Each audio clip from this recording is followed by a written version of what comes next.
Hey, what's up everybody? It is I, Keflexx, and welcome back to the rejuvenation of this channel. Exams are as good as over, so we're back with a banger. This is the first episode of the series In-Depth Fortnite Guides for New and Old, and I should have probably thought of a shorter title. It still needs a little bit of work, okay? This series will teach you everything about the subject. So whether you're a complete noob, an amateur, or a vet, everyone can learn a few things. The structure will be, that I expect you to know nothing about this. So, the topic for today is traps. Is it gay to love them or not? Not at all. I love Launcher Chan in particular as well. This joke's becoming old. Okay, let's start with this guide for real, shall we? A good trap setup starts with a good design. How do you make the best design? Well, you start by clearing the area. Keflexx, you told us you were gonna talk about traps, not about clearing. Shh. I'll start, okay? Don't interrupt me again. You can't throw up traps willy-nilly and expect much result. You can't just put up ceilings, throw up gas, and expect that to work. You need to make sure you have a good understanding of the environment first. So time for some terraforming.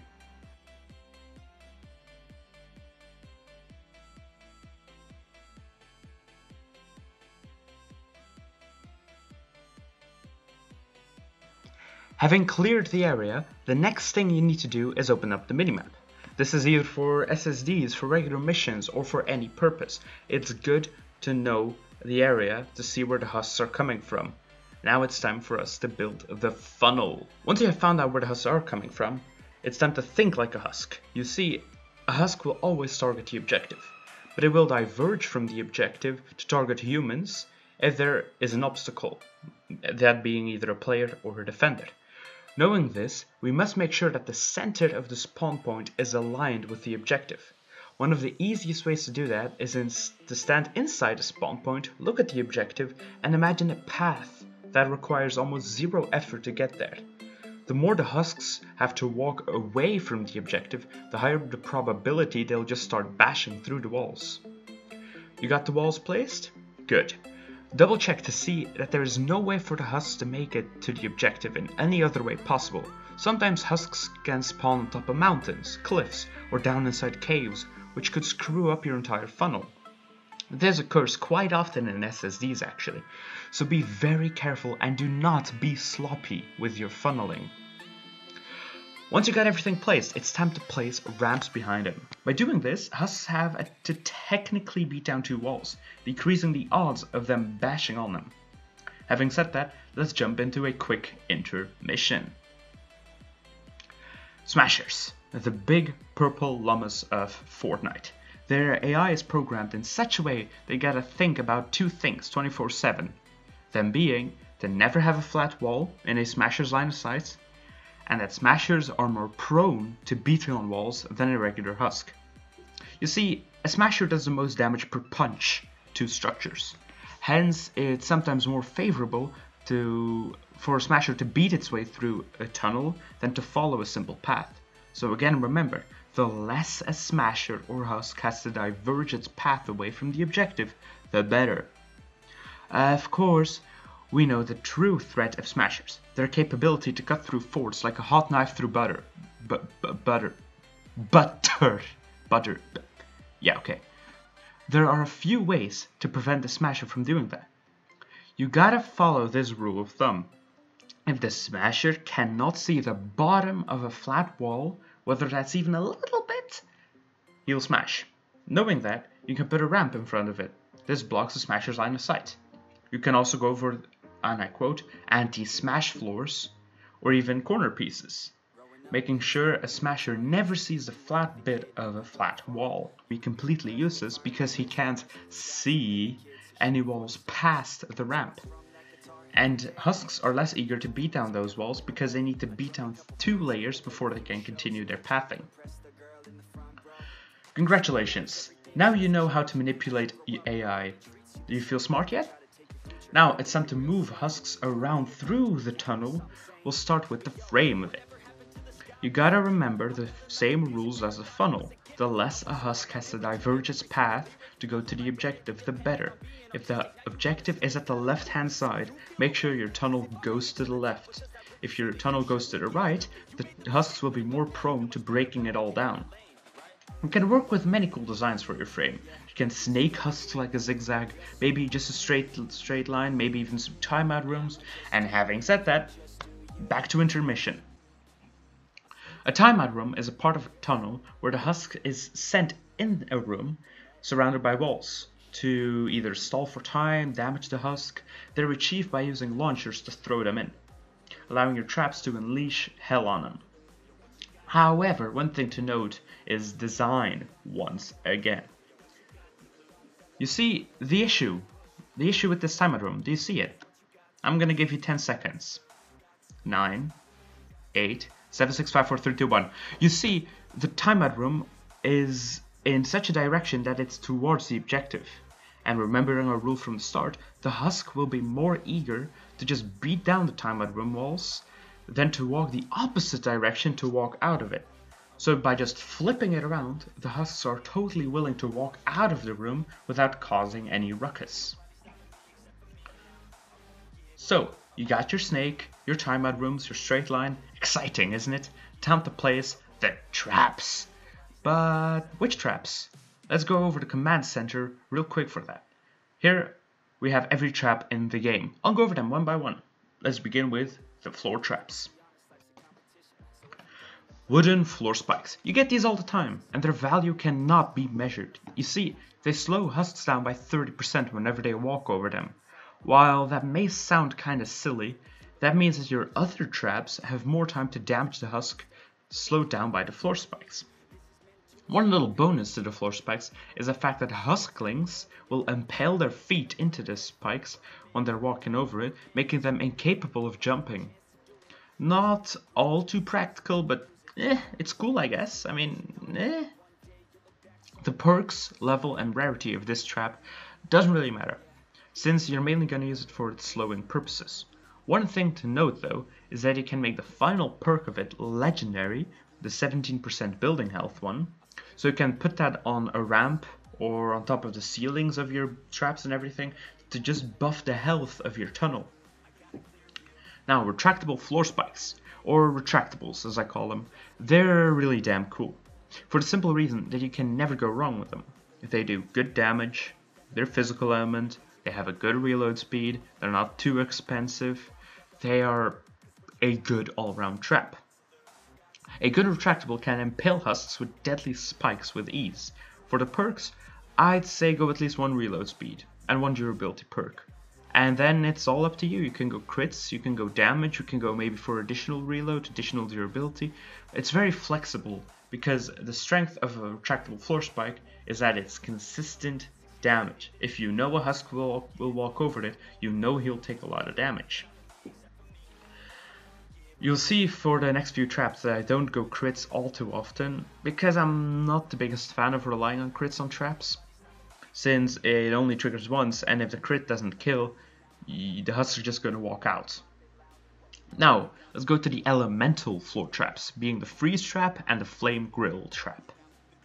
The freeze trap does impact damage to husks. How impact works is actually quite simple. A husk has two health bars, one being its actual health and the other one being its impact bar. Once that impact bar depletes and goes down to 0, the husk will be put in whatever situation the player has put him in. That could be a stagger, that could be knocking them down, that could be sending them into the sky.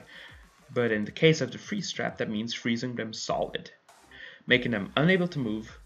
And this is why I love freeze traps. If you combine them with wooden floor spikes, a husk spends more time on top of the freeze trap, making it kinda reliable, I'd say, because with the double reload perk I run on my freeze trap, the husk will get frozen, meaning he is completely to the mercy of your traps, and on top of that, when a husk is frozen, he's more vulnerable to trap damage and player damage, even in a way that player damage is buffed against husks.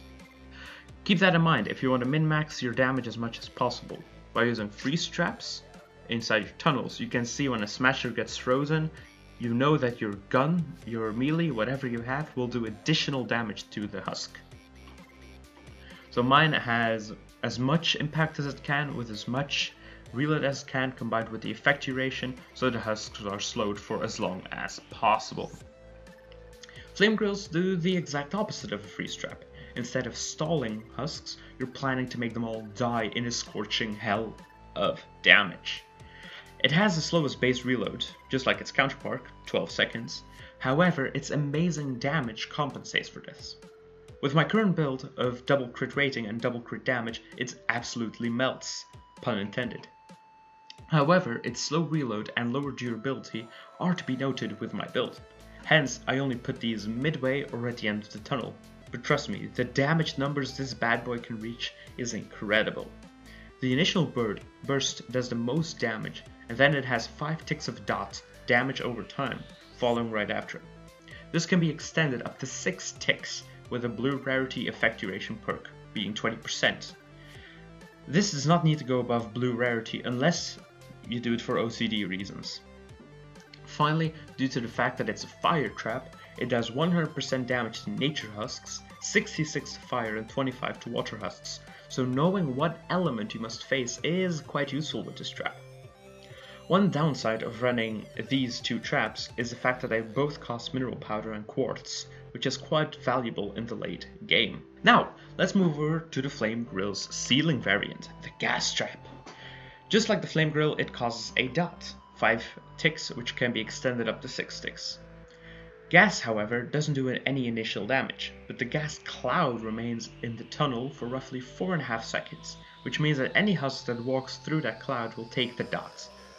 Whether they're on the initial burst or at the end of the cloud, on top of that, the husk has I'd say 2 seconds of resistance to gas, which means that if you can make sure the husk stays inside that cloud for a bit longer than 2 seconds, he can actually take gas damage twice, since gas can stack. One final thing to note, since gas actually has a cloud and is not an effective trap or anything, it pierces through husk shielders, giving you that a little bit of additional crowd control. A negative though of gas is the fact that it's a physical trap, meaning it only does 50% damage to any type of elemental. Moving over to the perks, you have a lot of options. The most optimal for general purpose usage would be crit rating, crit damage, damage, and reload. The reload allows for almost 100% uptime. However, this build that I'm running is different of the purpose for general purpose, since we're running it for power level 128. Where we prioritize on damage per lifespan and not damage per second. Gas is unique in the sense that if the husks are underneath the tank, they can trigger the gas. This is quite unique to the trap. So as a TLDR, people love this trap and it's understandable.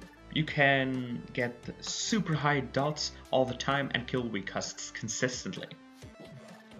Let's move over to the two electric ceiling traps, that being the Zapper and the ceiling electric field.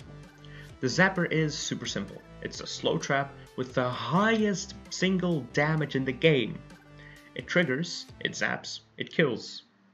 Having a 12-second reload, it's just like the others, in the late category of the trap reloads. This doesn't make the Zapper bad, not at all. If you put this at the end of the tunnel, you can expect that single smasher to get zapped to death as it makes its way through the tunnel. On top of that, the trap does mediocre impact and has a pretty low stun time, but hey, every bit helps. I went full damage with one reload perk on this one, just so it's less reliant on crits and it's more consistent with its high damage output. Then on the opposite of the Zapper, we have the ceiling electric field. One of the weakest traps in the game, but that doesn't make it bad. When it triggers, it zaps husks in a 3x3 area around the field, doing some amazing AoE damage. You can put these over spawn points, at intersections of your tunnel. It doesn't pierce through shielders though, but it's amazing for killing weak trash husks super easily. With my build, I wanted maximum zap potential, so I went double reload, double mag size, giving it only 3.3 seconds of reload. Both traps are nature though, So that means that if you're fighting against water husks, you have 100% damage, 66 to nature and 25% to fire husks. So know when to use them for their maximum damage potential. The final ceiling trap to mention is the ceiling drop trap. This one is odd.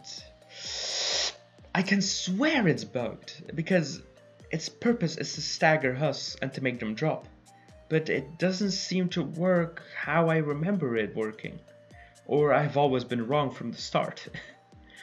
You can place a trap 3 tiles above husks and it still triggers. Each tire does its own damage and impact, with the intention to shove husks down as I walk up slopes. Since I don't really use it for damage, I went maximum reload on it once again for maximum uptime. Nothing else has to be said about this trap. Let's move over to wall traps now, with the wall lights, one of my favorites. Wall lights flash husks, doing massive impact damage, stunning them for 2.5 seconds and leaving them vulnerable to trap damage. They don't damage any husks, but the stalling is incredible on these bad boys. One thing to note though is that they can be placed with a window through them. And trust me, this will become useful quite a bit later. With maximum reload and maximum impact, it's a must-have on almost every tunnel I make. Downside though, it costs quartz and mechanical parts. Then over to the wall darts. These piercing traps terrify husks. You see, they can trigger up to 3 tiles away, so even if a husk isn't even close to it, it'll still trigger. The coolest thing though is the fact that the darts themselves pierce up to 6 tiles away from the trap itself. This allows for some super cool gladiator death pit areas. The thing that makes them so epic is the fact that wall darts can pierce through windows and low walls, so that you can use them in tandem with wall lights, for instance. So you can keep the husks stunned while hitting them with wall darts. You can also keep them afloat over cliffs, or you can put them in spawn points, or you can shoot from the objective. There are so many creative options you can do with wall darts. The downside though is that it doesn't do amazing damage, but it has a good base reload of 6 seconds, it pierces, and that allows for some amazing crowd control. My build is 4 times damage. It's literally just as much damage as I possibly can, since I don't rely all too much on the reload, since I only put him in choke points, so it doesn't need to trigger 24/7. One final thing to note is the fact that it has physical damage, meaning only 50% damage is dealt to elementals. Now the only elemental wall trap that we have is a wall dynamo, and oh boy, is it amazing. It has amazing base damage, amazing base impact, combined though with a slow reload and being locked to nature element. That being a little bit of a downside, it doesn't really matter too much. I went double reload on mine, bringing the reload down to roughly 6 seconds, and then I had to contemplate whether I wanted crits or maximum damage, but then yet again I don't want to rely on crits to kill husks. These traps are beautiful, but they're so expensive, so I don't use them all the time. Also remember, since they're nature, you don't use them against fire husks and prioritize on using them against water husks. One final thing to note is the fact that they can be placed on low walls and windowed walls, so once again they can be used in tandem with mobility and wall darts. Then all we got left is our wall spikes, and it's quite an underused trap, and it's very underappreciated. It has more damage than the wall darts, for instance, and it only has a 0.1 second reload time.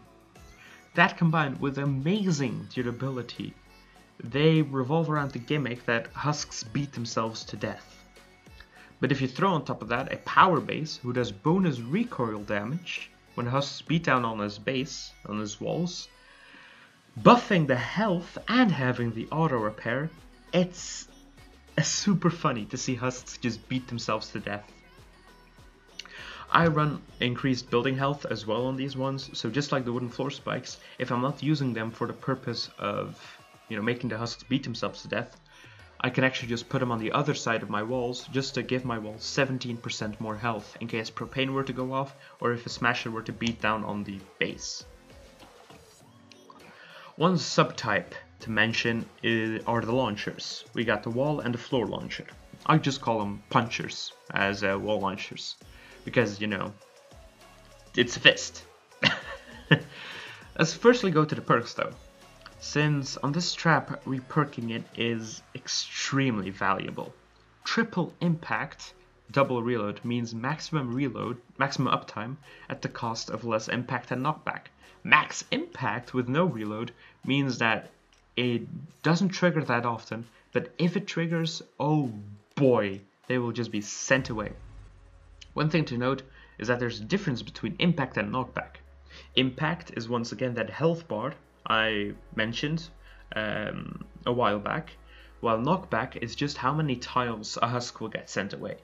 So if you can do 1,000,000 impact with 1 knockback, the husk will not even get pushed away. But if you do 1 impact with 1,000,000 knockback, the husk, if its counter goes down, the husk will be sent to the other side of the map. So you have to think to yourself, okay, where will I use my launchers? Will I use my launchers with the intention of running maximum impact or maximum reload? Or you can go for 1 reload and go for a hybrid. I do recommend to, if it's possible, to get 2 launchers of each type, so you have 1 for max impact and 1 for max reload. Because you can then put the max reload inside your tunnels, and you can put the max impact on your objective for defensive purposes. That's the power of launchers. You can put them inside tunnels to create infinite loops, to create timeout rooms, to create anything, and it is the core of every good trap tunnel. You can also use them to send husks down pits, because you see, if a husk is stuck down there and it has no way to get out, it dies. That even includes for smashers. You can also use launchers as makeshift wall lights, because if you shove a husk into a wall, he tumbles, he falls, he rolls over, he has to get up, which gives you again a little bit more time for stalling. These launchers can also be very useful to make propane husks drop their canister. It does require a bit of RNG. One final thing to note about floor launchers is the fact that husks take fall damage.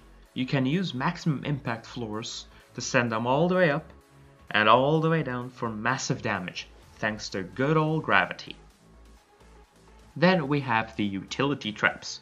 I'll quickly mention them because you don't really use them in tunnels, but they're traps nonetheless. Healing pads give the player a quick burst of a lot of health, and I mean a lot. It has a low amount of charges and reload time, but I highly recommend to throw one down, maybe 2, near the base, or on a ramp near the base, or on top of the tunnel or something, that if you take a lot of damage, you can just run over and heal right up, right away. Kinda like the adrenaline rush. The downside though, is that they cost 5 bacon and 15 herbs to craft. Yikes. Campfires are a different story though. They're cheap to craft, and they do a hot healing over time, and use up durability when not being used. I just recommend to have some crafted at all time, so when you take damage you can just throw one down, heal up while you're in your inventory, when you're crafting a weapon, when you're just sitting back a little bit, reloading, something.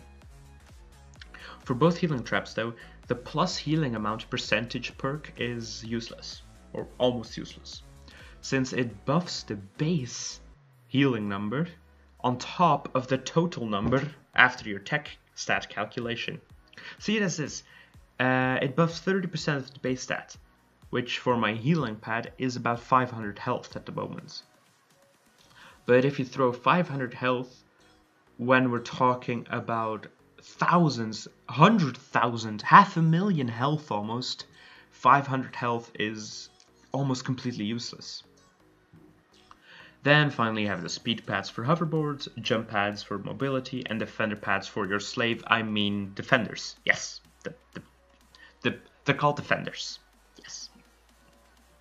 Here I made a trap tunnel with one of each trap. using the traps within their most useful and most practical position. Let's take a moment to look it through.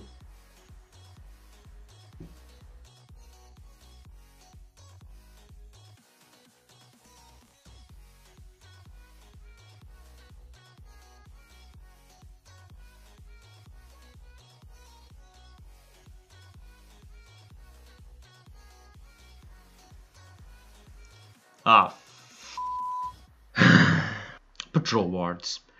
When you see a storm patrol appear, you can just throw down a patrol ward to prevent husks from entering and send them back to Clown Town. This means you have less random husks to worry about when you're building. It's not always the most practical, but if a husk bothers you, just throw down a patrol.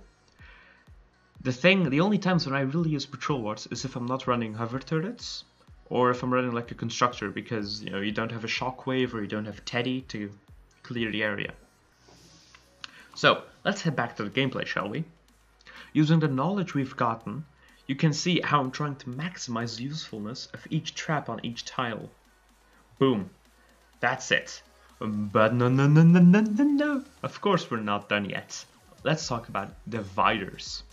A divider is placed inside your tunnel with the intention of making a husk walk around a bit more than he wants to make them remain on each tile just a little bit longer, giving your traps some more time to trigger, damage, and kill.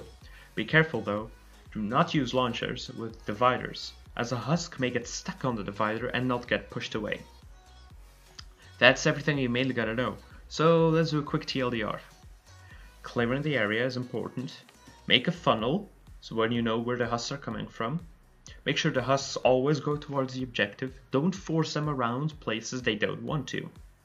Use traps on each tile catered towards their own strength, and use the environment to make potential loops and death pits. And then finally, slap up some dividers and finish it up by throwing ramps everywhere to have additional support. Now, if you want to know what design works best, I'll show you 4 modules real quick. More on that a bit later. The first one is a common 2x1. I just use 2 gas, 2 launchers, 2 wall lights, and some floor traps to your liking. Husks get slowed, they get stunned, they get shoved back, and they take dot from the gas trap. Then we have the generic timeout room.